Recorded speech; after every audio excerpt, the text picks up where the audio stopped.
As Jesus looked up, he saw the rich putting their gifts into the temple treasury.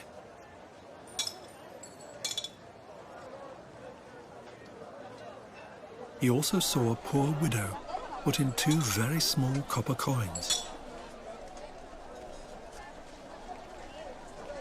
"Truly, I tell you," he said, "this poor widow has put in more than all the others. All these people gave their gifts out of their wealth, but she, out of her poverty, put in all she had to live on." Some of his disciples were remarking about how the temple was adorned with beautiful stones and with gifts dedicated to God. But Jesus said, "As for what you see here, the time will come when not one stone will be left on another. Every one of them will be thrown down." "Teacher," they asked, "when will these things happen? And what will be the sign that they're about to take place?" He replied, "Watch out that you are not deceived.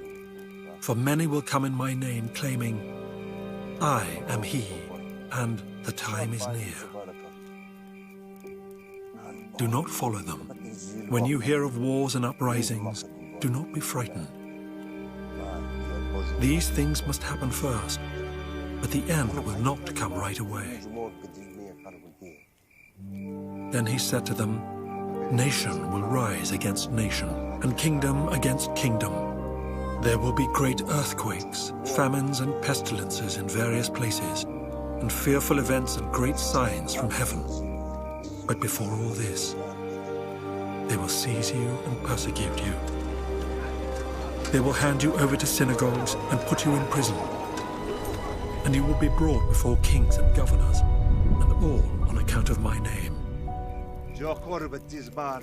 And so you will bear testimony to me.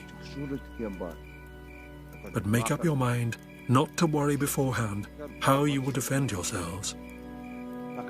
For I will give you words and wisdom that none of your adversaries will be able to resist or contradict.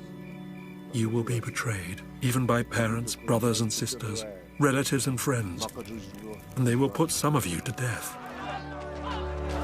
Everyone will hate you because of me. But not a hair of your head will perish. Stand firm, and you will win life. When you see Jerusalem being surrounded by armies, you will know that its desolation is near. Then let those who are in Judea flee to the mountains. Let those in the city get out, and let those in the country not enter the city. For this is the time of punishment in fulfillment of all that has been written. How dreadful it will be in those days for pregnant women and nursing mothers.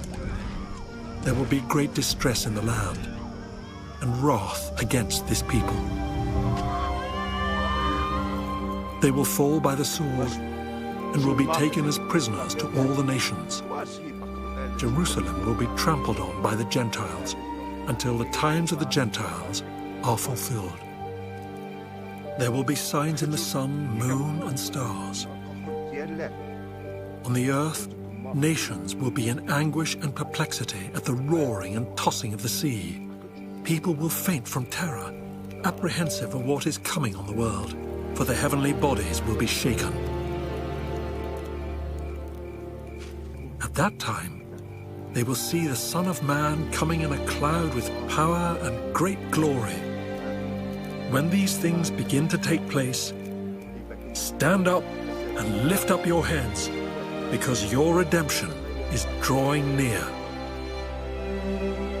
He told them this parable. Look at the fig tree and all the trees. When they sprout leaves, you can see for yourselves and know that summer is near.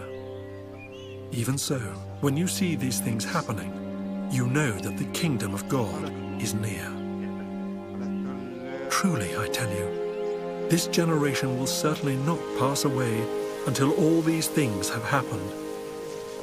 Heaven and earth will pass away, but my words will never pass away.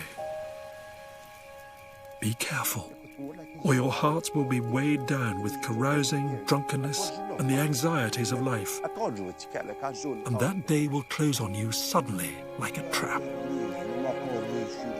For it will come on all those who live on the face of the whole earth.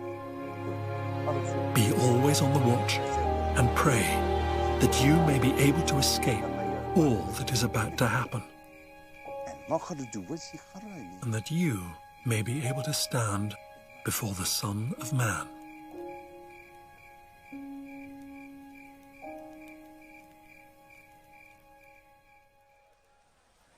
Each day, Jesus was teaching at the temple, and each evening he went out to spend the night on the hill called the Mount of Olives, and all the people came early in the morning to hear him at the temple.